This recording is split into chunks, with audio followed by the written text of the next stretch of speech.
Автономијата на универзитетот не е само еден уставен елдорадо,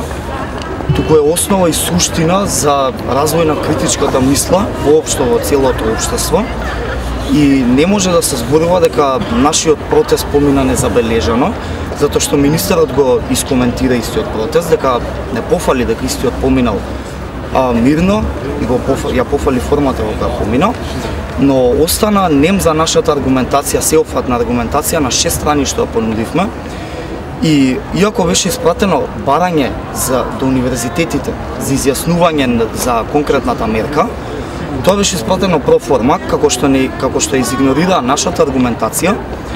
ги изигнорира и ставовите на досега изјаснетите факултети, кои што категорично отфрлија мерката и кажа не за екстерното тестирање, а за да биде уште поиронично, иако го отфрли екстерното тестирање, министерот предложи, и тоа нивните идеи добија форма на предлог за донесување на закон, нови 5 измени и реформи за кои што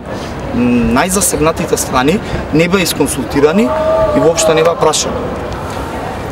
Ние, како студентски пленум, апелираме до сите засегнати страни да се изјаснат за предложените измени, да го кажат својот став и сметаме дека не може да бидат донесувани вакви измени, како што е целата досегашна практика за измените во Законот за високо образование, без диалог со сите засегнати страни, затоа што сепак државата останува на нас студентите, кои што треба да носиме утре, а не да се прави врз нас тестирање. Сака владата да спроведе тестирање за да го провери квалитетот по пат на квантифициран метод. Тоа сметаме дека не е во ред и се уште се прашуваме зашто се обидуваат сите институции да го дискредитираат институционалниот пат за ползување на нашите демократски права